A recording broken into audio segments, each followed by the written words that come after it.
안녕하세요. 미키 제니입니다. 고통과 무료함 사이 두 번째 시작해 보겠습니다. 두 번째 에피소드 소나기. 마흔에 다시 읽은 소나기. 오랜만에 황순원의 소나기를 다시 꺼내 들었다. 우연히 TV를 켰다가 조승우, 손예진, 조인성 주연의 영화 클래식을 보게 되었는데 이 영화는 내가 아주 좋아하는 한국 영화 중 하나다. 특히 클래식. 이 영화는 소나기를 모티브로 했다는 이야기를 알고 있었기에 영화를 보는 동안 자연스레 소나기가 다시 떠올랐다. 그래서 마흔이 된 지금 그때의 감성과는 또 다른 마음으로 이 소설을 다시 읽어보게 되었다. 내가 처음 소나기를 읽은 건 중학교 국어 시간이었다. 그때 이 작품은 단순한 소설 이상으로 다가왔다. 낯설지만 묘하게 끌렸던 첫사랑이라는 주제, 그리고 낭만적인 시골 풍경이 어우러진 배경이 참 인상 깊었다.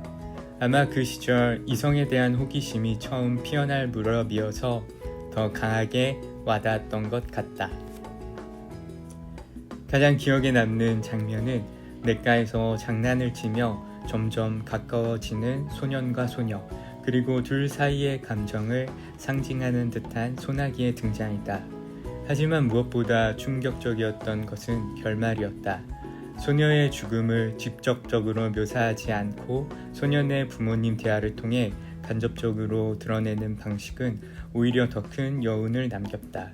그리고 죽음을 앞두고 소녀가 남긴 자기가 입던 옷을 함께 묻어달라는 말은 오래도록 마음에 남았다.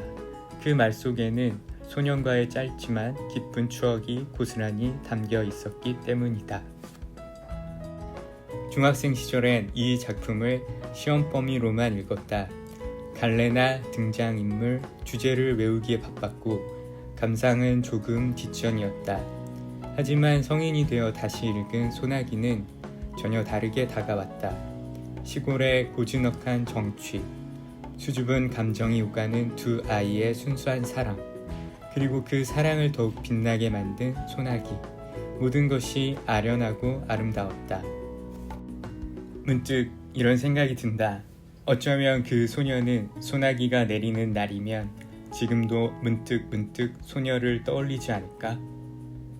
영화와 소설, 그리고 내 기억 속의 장면들이 겹쳐지며 잊을 수 없는 여운을 남긴다.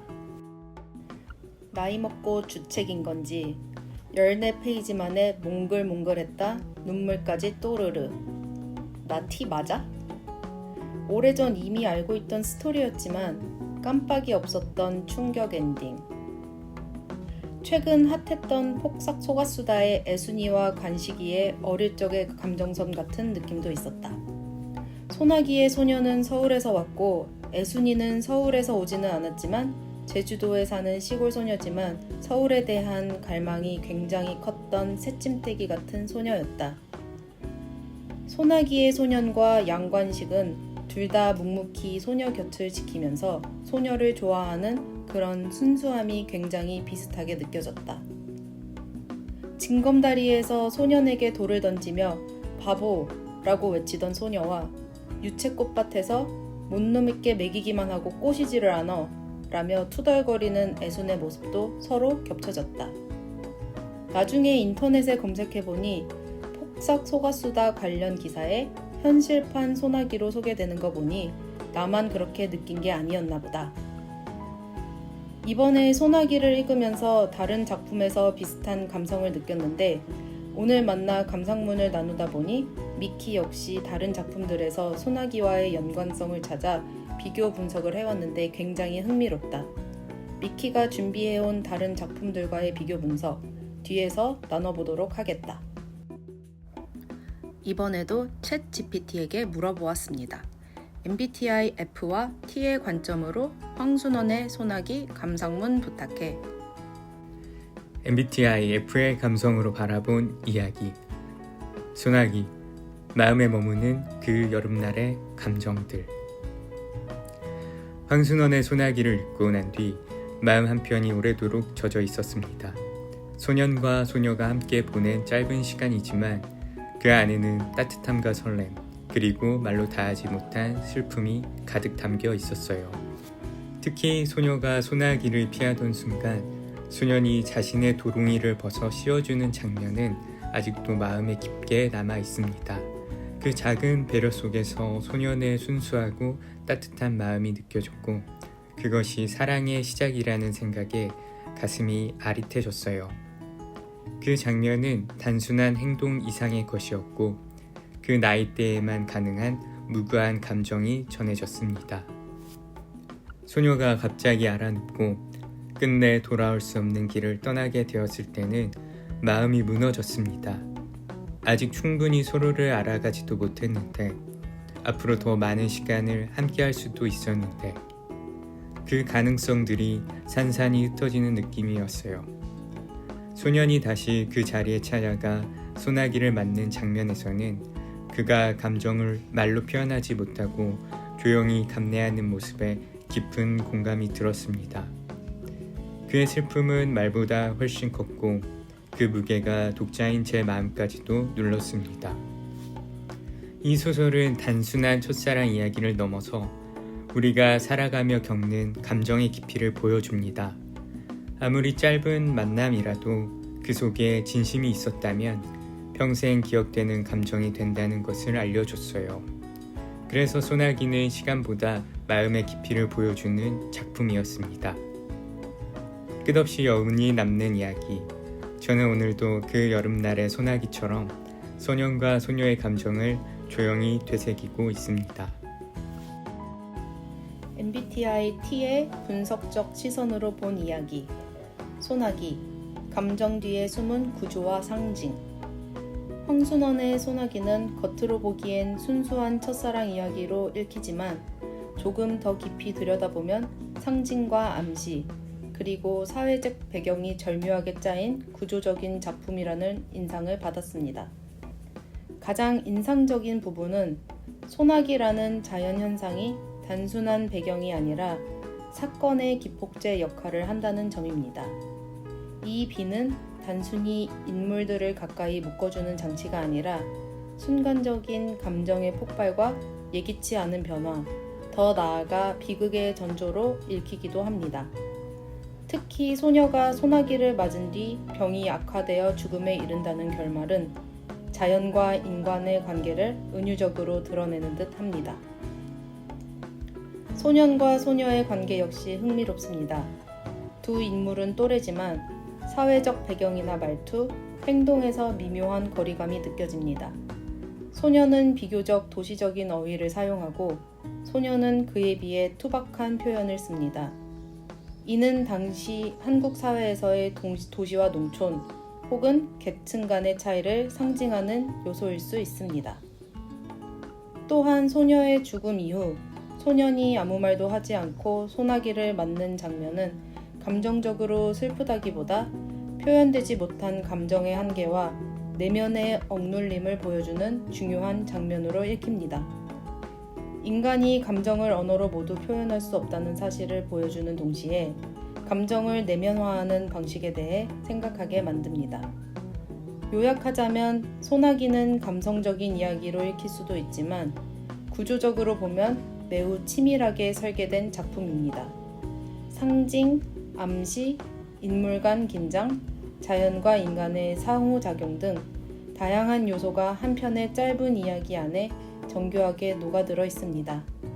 감정에만 집중하기보다는 그 감정을 유도하는 장치들을 분석하며 읽는 것이 이 작품의 또 다른 매력을 발견하는 방법이라 생각됩니다. 이번에 소나기를 읽으면서 영화 타이타닉 그리고 클래식이 오랩 되었습니다. 별책 부록 느낌으로 소나기와 타이타닉 그리고 소나기와 클래식을 비교하여 느낀 점을 정리해 봤습니다. 먼저 소나기와 타이타닉 감상문입니다. 짧지만 깊은 사랑, 그 여운에 대하여. 우리는 종종 사랑을 길이로 평가하지만 때로는 짧은 순간 속에 더 깊고 진한 감정이 담기기도 한다.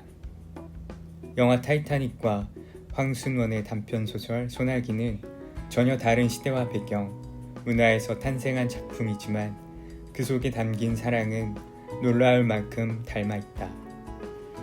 두 작품 모두 삶과 죽음 사이 아주 짧은 시간 안에 피어난 사랑의 감정을 섬세하게 그리고 있다.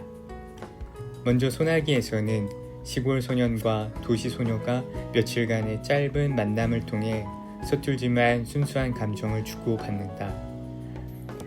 두 사람 사이에 특별한 사건은 없지만 처음 냇가에서 만난 설렘과 소나기를 만나며 증폭된 둘의 순수한 사랑, 그리고 소녀의 죽음은 갑작스러우면서 슬프지만 그 사랑은 소년의 기억 속에 깊이 새겨진다. 비슷하게 영화 타이타닉 속 잭과 로즈의 사랑도 단 며칠 동안 이루어지지만 서로를 향한 진심과 헌신은 강렬하다. 로즈를 위해 마지막 순간까지 바닷속에 남은 잭의 희생은 단순한 로맨스를 넘어선다.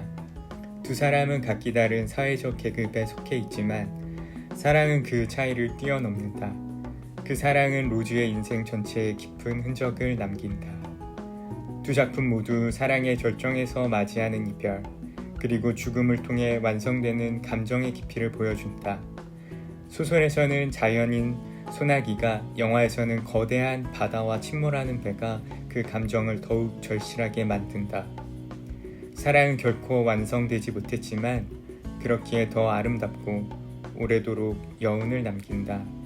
이 두 작품을 보며 나는 깨달았다.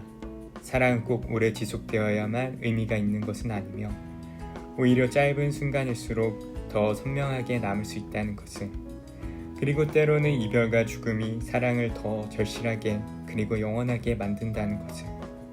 잊히지 않는 장면들, 잊히지 않는 감정들, 소나기의 소년처럼, 타이타닉의 로즈처럼 나 역시 어떤 순간의 사랑을 오래도록 기억하고 싶다. 이어서 소나기와 클래식의 감상문입니다. 비 오는 날의 기억, 그리고 순수했던 사랑. 비가 오는 날이면 문득 생각나는 장면들이 있다. 소년이 소녀를 위해 자신의 웃옷을 벗어 씌우던 장면, 젖은 몸으로 돌아가는 뒷모습, 아무 말 없이 전해지던 마음. 황순원의 단편소설 소나기와 조승우, 손예진 주연의 영화 클래식은 서로 다른 시대의 작품이지만 마음 깊은 곳을 조용히 울리는 사랑 이야기를 통해 관객과 독자에게 첫사랑의 순수함과 이별의 쓸쓸함을 동시에 전한다. 소설 소나기는 이름 없는 시골 소년과 도시에서 전학 온 소녀의 짧고 풋풋한 첫사랑을 그린다. 두 사람은 비 오는 날을 함께 지나고 자연 속에서 천진난만한 감정을 나눈다. 하지만 병에 걸린 소녀가 갑작스럽게 세상을 떠나며 사랑은 완성되지 못하고 끝이 난다. 그 결말은 말없이 크고 깊은 여운을 남긴다. 영화 클래식에서도 비슷한 구조가 반복된다. 특히 과거의 사랑 이야기 속에서 손예진이 연기한 주희와 조승우가 연기한 준하의 관계는 소나기 속 소년과 소녀를 떠오르게 한다. 그들의 사랑 역시 자연 속에서 자라나며 비 오는 날의 추억이 핵심 장면으로 등장한다. 주희를 위해 준하가 소나기를 함께 맞으며 우산 없이 달리는 장면은 소나기의 주요 장면을 오마주한 듯 보인다. 그러나 클래식은 그 사랑이 세월과 현실의 벽 속에서 결국 이루어지지 못하고 마음에 간직된 채 다음 세대로 넘어간다는 점에서 또 다른 비극적 울림을 준다. 두 작품의 공통점은 순수하고 조건 없는 사랑, 그리고 이루어지지 못하는 비극적 이별이다. 둘 다 비라는 자연의 요소를 감정의 매개로 삼아 사랑의 순간을 더욱 인상 깊게 만든다. 또 한 가지 중요한 공통점은 말보다 행동으로 감정을 표현한다는 점이다. 소나기의 소녀는 자신의 겉옷을 벗어주고 클래식의 준하 역시 위험을 무릅쓰고 주의를 지킨다. 그들의 말없는 헌신은 말로 표현하는 사랑보다 더 깊은 울림을 준다. 그러나 두 작품의 차이점도 분명하다. 소나기가 철저히 소년의 시점에서 순수한 감정의 시작과 끝을 포착한 정적인 작품이라면 클래식은 사랑이 과거와 현재를 오가며 반복되고 운명처럼 전해진다는 서사 구조를 가지고 있다. 소나기가 감정의 순간을 강조한다면 클래식은 감정의 흔적과 기억을 강조한다는 점에서 차이를 보인다. 이 두 작품을 함께 감상하며 나는 사랑이 얼마나 강렬하게 기억 속에 남는지를 다시금 느꼈다.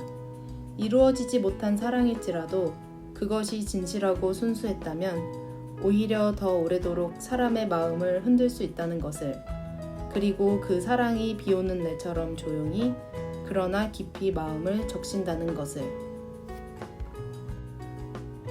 성인이 되어 소나기를 다시 읽어본 소감이 어떤가요?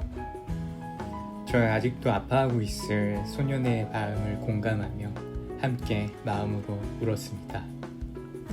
그리고 저도 순수한 사랑에 대한 갈망이 생겼습니다.